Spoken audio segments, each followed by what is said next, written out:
Dasar suami tidak punya pengertian, gak punya perasaan. Masalahnya kecil digedein, masalahnya nggak ada dibikin masalah. Akhirnya ujung-ujungnya suaminya mau pecah kepalanya. Ternyata Ahmad ini bapaknya istrinya, mertuanya. Ya Allah, kata dia, mati gue kalau sampai istri saya cerita cerai. Semua kamera jenis apapun. Mari menjadi bagian dari menciptakan generasi Qurani berprestasi dan berwawasan global bersama SMPIT Boarding School Asyabab Caringin Bogor. Harapannya setelah nanti santri lulus dari pesantren kami, mereka memiliki hafalan 30 juz dalam jangka waktu 3 tahun. Ayo segera daftarkan putra-putri Bapak Ibu di pesantren kami yang asri, sejuk, dan insya Allah mendukung untuk menjadi generasi Qurani, berprestasi, berakhlak mulia, dan berwawasan global. Segera daftarkan putra kesayangan Anda di SMPIT Pesantren Asyabab. وَمَا خَلَقْتُ الْجِنَّ وَالْإِنسَ إِلَّا لِيَعْبُدُونَ.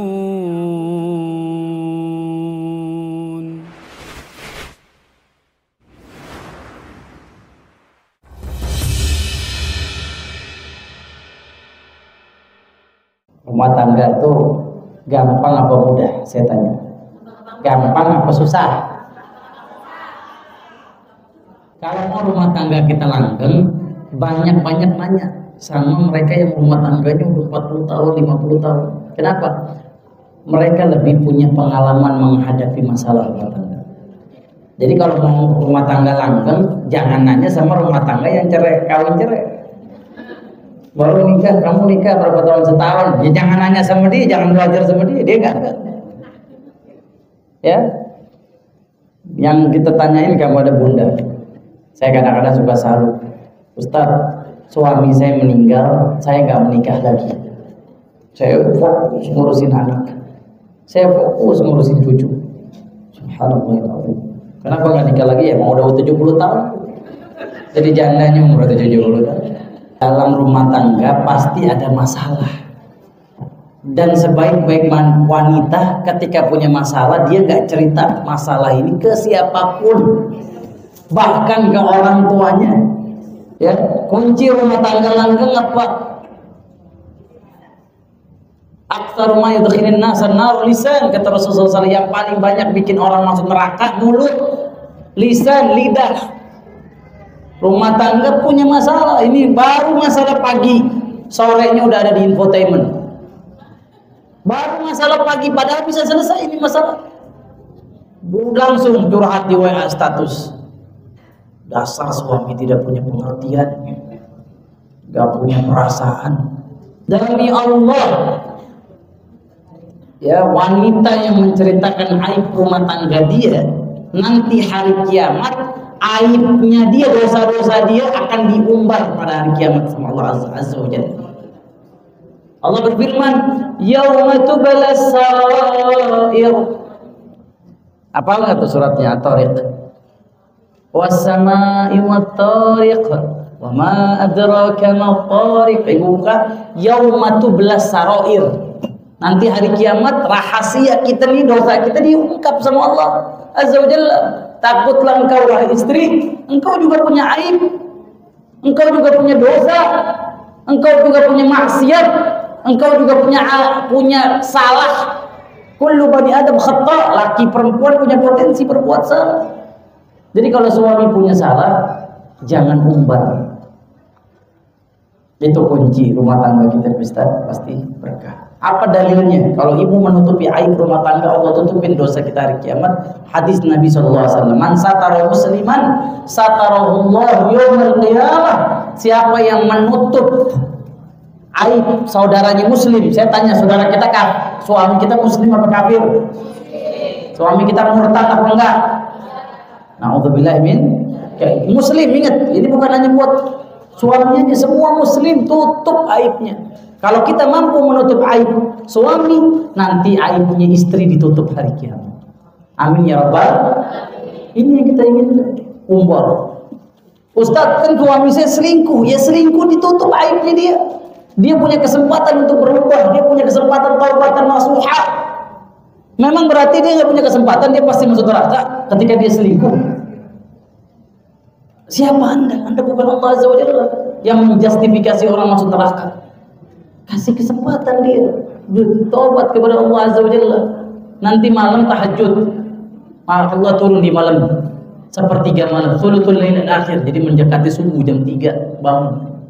Minta sama Allah, ya Allah, luluhkan hati suami saya, lembutkan, jangan sampai dia bermaksiat, ya Allah. Saya mau dia masuk surga bersama kami, bersama anak-anak. Allah, ini nggak benar nih dia. Makanya saya bikin konten di Instagram saya, bagus tuh, juta. Ya, saya dan istri saya boleh buka handphone saya. Sekarang ini ada bahaya, ada semua pemahaman, oh nggak boleh istri buka handphone suami. Akhirnya apa? Suami chat dengan yang bukan mahram, ngedate, janjian, ketemuan sampai zina. Na'udzubillah min, istri alarm kita. Dan ingat, suami juga alarm kita. Jadi ingat, yang kita nikahin ini, Bu, suami kita itu manusia, bukan malaikat. Dia pasti punya salah. Tapi sebaik-baik istri, dia tutupin kesalahan suami. Kasih kesempatan berubah. Dan cerai bukan selamanya menjadi solusi kebahagiaan rumah tangga kita. Illa, kecuali suami udah gak sholat. Illa, suami sudah gak menjadikan Allah tujuan hidupnya. Illa, suami sudah maksiat, fawahish, ma'dhahara minha wa ma batan, melakukan maksiat terang-terangan. Ya, ibu bapak yang dimuliakan Allah Azza wa Jalla, ini kita ngomong kok tegang semua mukanya, kenapa? Nah, jangan tegang-tegang ya. Saya kepengen rumah tangga Indonesia rumah tangga yang akur. Saya juga nggak mudah menjalani rumah tangga. Jadi ketika saya nasihatin ibu, bukan berarti rumah tangga saya nggak punya masalah. Ya. Jadi kalau ibu datang ke satu ustadz rumah tangga saya A, B, C, D, E, itu ustadz juga lagi diem-dieman sama bininya. Lagi kagak ngomong sama bini, lagi blokir WA, bisa. Jadi kan ada rumah tangga itu. Illa Rasulullah sallallahu, hatta Nabi Muhammad SAW rumah tangganya juga punya masalah. Ingat, rumah tangga Rasulullah punya masalah. Rumah tangga Rasulullah ada problematika, tapi luar biasa. Rasul mampu menyelesaikan masalah dengan indah. Ini yang bakal kita bahas. Bagaimana cara Rasulullah menyelesaikan masalah rumah tangga, biar kita umatnya Nabi Muhammad belajar. Jadi kalau ada yang bilang rumah tangga nggak punya masalah, ini salah. Ketika Anda udah ijab kabul, menikahi wanita, menikahi suami, menikahi pria, Anda sudah siap-siap di depan Anda bakal banyak masalah. Udah siap-siap. Masalahnya dari istri kita, masalah dari mertua kita, nanti masalah dari anak kita kalau udah punya anak, nanti masalahnya ekonomi, finansial, nanti ada lagi masalah sama tetangga. Wah, masalahnya banyak. Apalagi buat sebutin masalah rumah tangga. Masalahnya udah nikah belum teh? Waduh, belum nikah. Nih bu, anak umur berapa bu? 23 tahun. Umur berapa? 13 jangan dengerin dulu nih. Ini buat yang nikah dan mau nikah nih kajian ini. Ini ketua majelis taklim nih, milihin judulnya berat ini rumah tangga. Saya pernah ketemu dengan seorang laki-laki. Dia sudah nikah 5 kali. Kawin cerai, sampai ke 5. Umurnya sudah 50-an tahun. Waktu itu saya ceramah di Sukabumi, saya ketemu beliau cerita. Apa nasihatnya buat saya, Ustaz? Memang nggak ada solusi rumah tangga kecuali kembali ke Rasulullah yang saya sampaikan. Waktu itu saya tausiah tentang rumah tangga, romantisme rumah tangga Rasulullah. Bahkan perempuan yang minta cerai sama suaminya tanpa alasan syar'i, dia tidak akan masuk surga dan tidak akan cium bau surga. Hadits riwayat Imam Muslim. Ayyumam ra'atin talabat min zawjiha at-talaqa min ghairi ba'sin lam yajidna raihatal jannah. Siapapun perempuan gampang banget nih mulutnya lemes, kata orang Betawi. Saya kebetulan lahir besar di Jakarta. mulutnya lemes, tau gampang bener, cerai, gue mau cerai. Padahal nggak ada alasan syar'i, nggak ada alasan yang dibenarkan Allah, maka perempuan ini haram cium bau surga. Alhamdulillah ini hati-hati. Bukan selamanya cerai jadi solusi, bisa jadi itu awal masalah jauhnya kita dari kebahagiaan.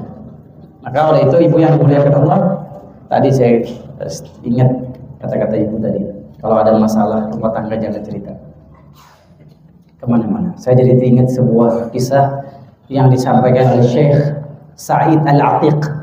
Ini ulama kekaguman saya, ulama Saudi Arabia. Beliau cerita di Jeddah, tolong ini rekamannya nanti saya potong, nanti kita bagiin sebaru biar viral, karena banyak banget rumah tangga Indonesia nih masalahnya kecil digedein, masalahnya nggak ada dibikin masalah.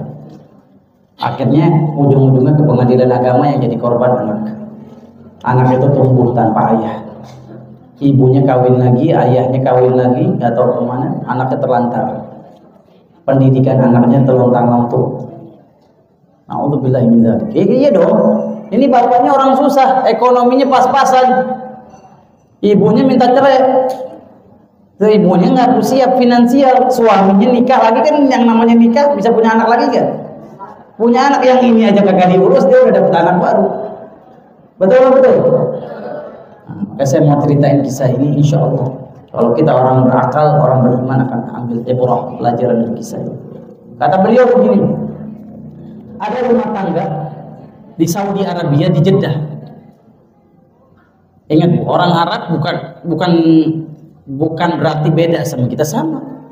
Rumah tangga seluruh dunia yang saya sampai, hatta Rasulullah SAW punya masalah rumah tangga. Tapi bagaimana kita menyikapi masalah rumah tangga? Apa kata Syekh? Ini rumah tangga cekcok, tiap hari cekcok. Lah pernah nggak cekcok, beda pandangan, beda pendapat. Nanti suaminya teriak, aduh teriak. Satu saat mungkin suaminya di luar kontrol, teriak nih. Istrinya berbeda pendapat, suaminya nggak terima, istrinya ditampar. Pak, tampar sakit nggak? Sakitnya di mana? Sakit. Waduh, ditampar. Ketika lagi ditampar, aduh, ketok pintu. Di depan pintu terjadi prahara rumah tangga, ketok pintu. Ketok. Suaminya siap-siap mau buka pintu. Sebelum buka pintu nanya, Assalamualaikum, siapa ya? Saya Ahmad. Suaminya mau pecah kepalanya. Ternyata Ahmad ini bapaknya istrinya, mertuanya. Ya Allah, kata dia, mati gue. Kalau kata orang Kemayoran, mati gue. Kalau sampai istri saya cerita cerai, anak udah 4, masih kecil-kecil. Nyesel dia nggak, pada dia nggak sengaja. Pada saat dia nampar dia nggak mikir jangka panjang. Akhirnya dia buka pintu, istrinya pergi ke wastafel cuci muka. Pada saat itu dilihat pipinya merah. Masya Allah. Assalamualaikum, udah Bi, masuk Bi, duduk Bi. Kasih air, kasih kue. Ditanya kepada anak perempuan. Kayak hancur hati seorang ayah kalau lihat, kalau tahu anak perempuan ini dipukul sama menantu. Tapi lihat istri ini, ternyata istri soleh. Kenapa kok pipinya merah? Gitu. Wahai Abi, kata suaminya udah deg-degan. Wah, kalau cerita selesai rumah tangga. Kalau cerita habis. Apa kata istrinya? Wahai Abi, tadi saya kepentok lemari pipi saya. Saya jalan, saya nggak lihat jalan, saya kepentok kena lemari. Ya Allah, kata abinya, udah, kamu istirahat, nggak apa-apa, nanti juga sembuh. Kalau kena lemari mah biasa, tersahat. Itu suaminya meleleh air mata. Akhirnya dia pergi ke toko emas, dia beli emas gelang seharga 1.000 real. 1.000 real itu 4.200.000 ya, 4 juta. Udah mertuanya pulang, dia kasih taruh ke istrinya. Dia minta maaf, hampunten, orang Bogor, minta maaf saya tadi udah mukul kamu. saya nggak bakal pukul kamu selama-lamanya. Demi Allah, putus tangan saya kalau sampai saya menyakiti kamu lagi. Orang itu bisa dikatakan Islam kalau dia masih sholat. Jadi kalau suami kita masih sholat, dia Islam. Tapi kalau dia meninggalkan sholat terang-terangan, bahkan dia mengatakan sholat tidak wajib, maka dia keluar dari Islam. Apa dalilnya? Quran surat At-Taubah. Fa in tabu wa aqamus shalah wa atuz zakat fa ikhwanukum fid din. Kalau mereka bertaubat, mereka sholat, menunaikan zakat, maka baru saudara kita anggap saudara muslim. Tapi kalau udah terang-terangan suami nggak sholat, hati-hati. Jadi ibu tidur sama orang kafir, bahaya. Alhamdulillah min dzalik. Tapi kalau dia masih sholat, tapi perangainya masih ada yang belum baik, disinilah letak kesabaran kita. Subhanallah, rumah tangga nggak seenak, nggak seindah yang kita pikirin. Kalau kita lihat film India, lagi senang langsung pergi ke hutan nyanyi kuc hotel. Bukan itu rumah tangga. Rumah tangga itu adalah bagaimana kecerdasan kita menyelesaikan problematika rumah tangga. Jadi rumah tangga itu bukan sekedar indah-indahan doang, liburan paling sebulan sekali. Tiap hari 24 jam kita akan ketemu. Hal yang sama, itu yang membuat jenuh, itu yang membuat bosan, akhirnya timbul kata-kata yang tidak baik. Timbul perbuatan-perbuatan yang tidak baik. Suami kenapa selingkuh, dia bosan dengan istri. Setan masuk di situ. Kenapa suami naudzubillah dari selingkuh? Bosan. Lihat istrinya kasar, ngomong kalau mau cek emosional, akhirnya dia kenalan sama perempuannya enak, lembut kalau ngomong. Di sini Allah. Makanya bagaimana kita mengendalikan, menyelesaikan problematika rumah tangga, kita lihat bagaimana Rasulullah menyelesaikan masalah. Yang pertama, Rasul kalau mau nasihatin istrinya nggak pernah di depan umum. Paling anti suami atau istri dinasihati di depan orang. Betul. Kalau istri kita punya salah, jangan di depan umum, bentak-bentak dia. Ini bukan cara yang baik, bahkan akan menimbulkan kebencian di istri kita, yang mana nanti dampaknya ke depannya akan lebih besar. Rasulullah satu saat, Hafsah istri Rasulullah SAW membawa makanan, bikin makanan enak, kasih tahu pembantunya, kirimin ke Anda Rasulullah, kirimin ke kekasih hatiku Nabi Muhammad. Ya, Hafsah gitu makanan. Pas ketok pintu, buka pintu, yang nerima siapa? Yang terima siapa? Aisyah. Saat lagi dikirimin makanan, Rasulullah lagi sama sahabat Nabi itu, lagi sama Abu Bakar, Umar, Utsman, lagi ngumpul, lagi meeting, ngomongin perjuangan dakwah selanjutnya, perang selanjutnya, bayangin lagi ngumpul. Nyampe Aisyah ketok pintu, dari siapa nih? Saya utusan Hafsah, istri Rasulullah SAW, Umar bin Khattab, anak Umar bin Khattab. Apa yang dilakukan Aisyah? Dibakar oleh cemburu. Ini menunjukkan kepada kita perempuan itu pasti punya cemburu. Wahai suami, jangan marah kalau istrimu punya cemburu. Istri Rasulullah itu punya cemburu. Hadapi itu dengan kesabaran, bukan dengan marah-marah, bukan engkau menghabiskan ghirah, cemburunya dia, nggak bisa. Pasti ada sampai mati ada cemburu. Jadi kalau ibu bilang posesif, harus ada dalam rumah tangga. Cemburu karena cinta. Cemburu itu fitrah manusia. Apa yang dilakukan oleh Rasulullah SAW? Apa yang dilakukan oleh Aisyah? Dipecahkan piring di depan sahabat Nabi. Bayangkan betapa malunya Rasulullah SAW di hadapan sahabat-sahabatnya, dipecahin piring. Apa Rasulullah SAW marah, bentak? Aisyah, kurang ajar. Aisyah gak punya adab, di depan orang kok begini. Demi Allah, Rasul malah bercandain, senyum. Apa kata Rasulullah SAW? Laqad gharat ummukum, sahabatku, ya sabar ya, ibu kalian lagi cemburu. Rasul tidak menafikan sifat cemburu dalam hati manusia. Rasulullah bilang, ibu kalian lagi cemburu. Udah, sahabat pada pamit, ya, itu Rasul, saya pulang, pada pulang. Baru di situ pendidikan Rasulullah. Nggak di depan sahabatnya dibentak, nggak di depan sahabatnya dimarah-marahin, disalah-salahin. Wahai Aisyah, beresin piringnya sekarang. Bikin makanan yang sama kayak Hafsah, kirim ke Hafsah. Tegas, berdoa, dari hati ke hati bicara. Aisyah langsung ke puing-puing piring ini dibenerin, bikinin makanan kirim ke Hafsah. Jadi menunjukkan kepada kita inilah cara menyelesaikan masalah rumah tangga, bukan dengan marah-marah, dengan emosi. La taqdab wa lakal jannah. Ada sahabat Nabi minta nasihat 3 kali. Rasul nasihatin saya, Rasul nasihatin saya, Rasul nasihatin saya. Apa kata Rasulullah SAW? La taqdab. Ih, kok nasihatnya gitu doang? La taqdab. Kok gitu doang? La taqdab. Jangan marah. Jangan marah. Jangan marah. Wa lakal jannah. Terakhir ditutup sama Nabi, kalau kamu enggak marah, kamu dapat surga. Bahkan ada sebuah hadis Nabi mengatakan, "Bu, kalau saya ini laki-laki bisa meluapkan emosi sama istri saya, man kadhamal ghaib, siapa yang bisa marah, menyalurkan marahnya, dia bisa mukul, dia bisa banting, tapi dia tahan, nanti pada hari kiamat dia akan memilih bidadari surga yang mana saja ia kehendaki." Ya kan? Meredam emosi. Kayak di antara sifat orang bertakwa, wal ghadiminal ghaib wal 'afina nas, menahan marah dan memaafkan kesalahan manusia. Kemudian ibu yang dimuliakan Allah Azza wa Jalla, yang kedua, rumah tangga itu harus ada ketawanya, nggak boleh horor. Ibu kalau dibercandain sama suami jangan baper, jangan marah. Suami kalau dibercandain istri jangan marah. Satu saat saya Ramadan kita suka bikin acara, ya bagi kurma, saya suka stok kurma banyak. Ini saya juga jadi merasa bersalah sama istri saya.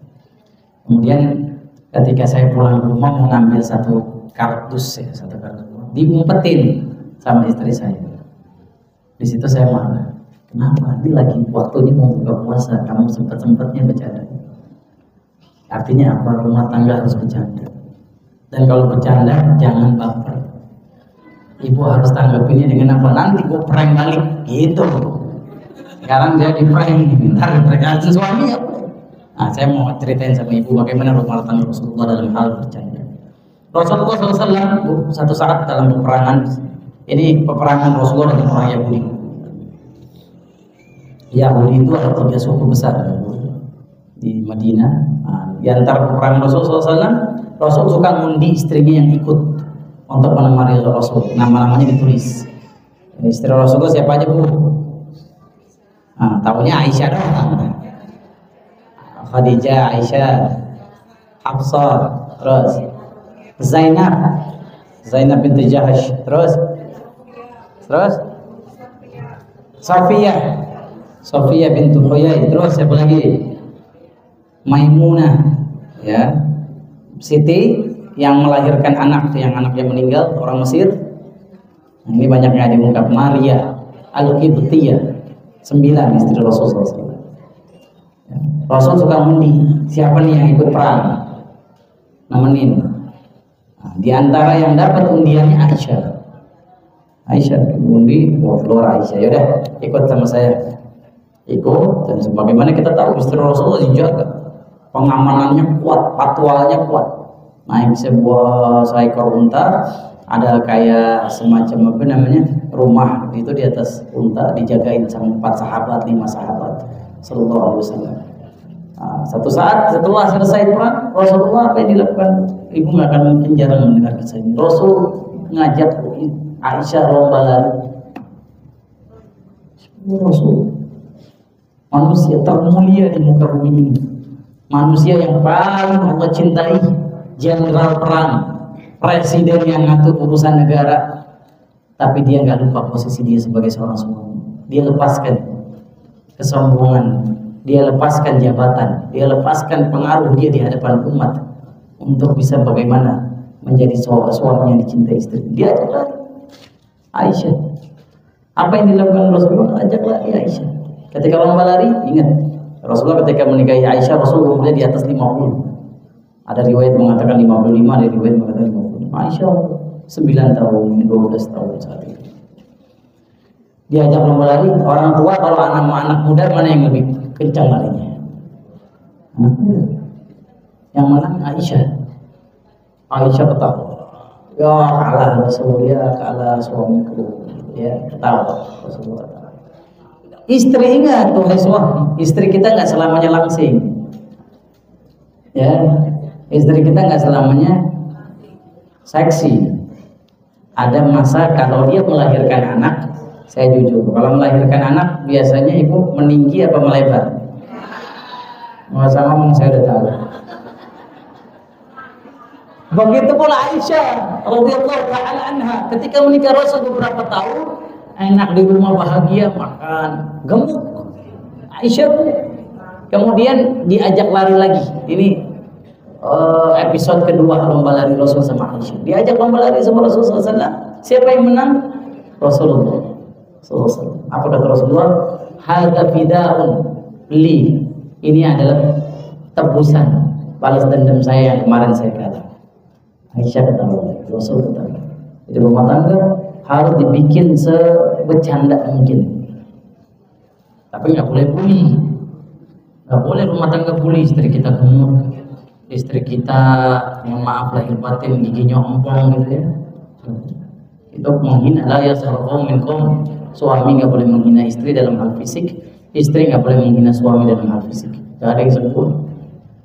Ya dalam hal fisik. Apalagi punya anak, istri kita disayat-sayat. Bayangkan ibu, istri saya lahir sesar, saya lihat tubuh, waduh berapa sentimeter jahitan, menangis. Saya baru kebentok kemarin mobil pintu, saya udah menjerit nangis, cuma sedikit, cuma 1 sentimeter. Bagaimana istri saya yang 30 cm, mungkin 20 cm dijahit perutnya, dan itu bukan sekali, 4 kali. Jadi kalau ada yang bilang Islam datang dengan menghapuskan hak-hak perempuan, ini orang yang nggak belajar Quran, nggak belajar sejarah. Ya, Sofia bintu Huyai ketika mau naik kuda, mau naik onta, mohon maaf ya, zaman onta itu Rasulullah SAW ini sorbannya bu diletakkan di tanah. Jadi kemudian diinjak sorbannya Rasul sama Sofia bintu Huyai. Di riwayat yang lain, Rasul menjadikan pahanya sebagai tangga untuk istrinya menaiki unta. Ya, suami yang soleh adalah suami yang memuliakan istrinya. Dia tidak menghina istrinya. Demi Allah, seandainya engkau ditukar sama istrimu untuk melahirkan anakmu, demi engkau akan mau. Coba ditukar deh, kamu yang lahirin anak 9 bulan, anak di perut, ya Allah. Dia tidur kesusahan, mau ke kanan gak bisa, ke kiri gak bisa, telentang juga gak nyaman. 9 bulan. Ketika mau melahirkan bu, kata dokter begini, bu, kayaknya gak bisa nih bu. Ada 2 pilihan, anak ibu lahir tapi ibu mati, atau anak ibu mati, ibu hidup. Saya mau nanya sama ibu yang di sini, kira-kira ibu pilih yang mana? Saya tanya, pilih yang mana? Ibu disuruh milih begitu nih bu. Ibu mau ibu yang meninggal, anak meninggal. Pilihannya cuma 2, nggak bisa 3, nggak bisa dua-duanya selamat. Pilih yang mana? Ini kok berbeda pendapat di kalangan para ulama ini. Ibu milih mana? Oh. Tuh. Hanya wanita yang punya bu jiwa seperti ini, demi Allah hanya wanita yang punya. Seandainya anak saya mati atau saya yang mati, wahai dokter gak usah mikir, ambil kertas surat pernyataan, saya tanda tangan saya yang dimatiin, anak saya terus. Hanya seorang wanita yang bisa, dan itu nggak bisa dilakukan oleh seorang ayah, seorang laki-laki. Makanya betapa besarnya perjuangan istri kita yang melahirkan anak. Ini yang diingat. Wahnan ala wahnin, kata Allah Subhanahu wa taala dalam Quran surat Luqman, lemah di atas lemah. Udah mengandung, melahirkan, mendidik anak, menyusui, itu wahnan ala wahnin, lemes. Bagian tubuhnya, susunya diambil 2 tahun oleh anak. Wa fisaluhu fi amin. Makanya dalam Islam dosa yang dicepetin akibatnya, azabnya sebelum di akhirat, di dunia dia udah dapat azabnya, adalah dosa kepada kedua, kepada ibu, kepada ibu. Ketika ada seorang sahabat tanya, "Ya Rasulullah, ayyun nasi uhsinu suhbah?" Ya Rasulullah, siapa sahabat terbaik saya? Saya jadiin orang ini sahabat siapa duluan? Apa kata Rasulullah? Ummuk, ibumu jadiin sahabat terbaik. Kedua kali lagi sahabatin aja terus, siapa lagi? Ummuk, ibumu. Sampai 3 kali Rasul mengatakan ummuk, ibumu. Baru yang keempat Rasul bilang abuk, baru bapak kamu. Artinya apa? Betapa banyak orang menjadikan sahabat itu temannya dulu nih, bukan ibunya. Ibunya ditelepon cuma sebulan sekali, seminggu sekali. Tapi kalau ngobrol sama temen, wah, sehari bisa 20 kali. Ngobrol sama temen arisan, waduh, bisa panjang, 2 jam, 3 jam. Ngobrol sama ibu irit. Ibu udah makan, ibu, ya udah saya transfer nanti. Waalaikumsalam. Giliran ngobrol sahabat 2 jam, 3 jam. Ibu gak jadi tempat sahabat terbaik. Kata Rasulullah SAW, yang paling wajib kita jadiin sahabat terbaik dalam hidup kita, ibu. Ibu kita perempuan. Jadi kalau kita menyakiti istri kita menyakiti ibu. Saya mau nanya, ketika suami menyakiti hati istri, fisik, apakah dia tidak berpikir dia punya anak perempuan? Nah, anak perempuannya mau gak disakitin sama menantu? Dia punya ibu, mau gak ibunya disakitin sama bapak kita? Dia punya kakak perempuan, mau gak kakak perempuannya disakitin iparnya? Dia punya adik perempuan, mau gak adik iparnya disakiti sama ipar? Maka kita berpikir nih, sebagai laki-laki, insyaallah rumah tangga kita jadi rumah tangga sakinah mawaddah rahmah. Amin ya rabbal alamin. Jangan lupa like, komen, dan subscribe akun ini. Semoga bermanfaat.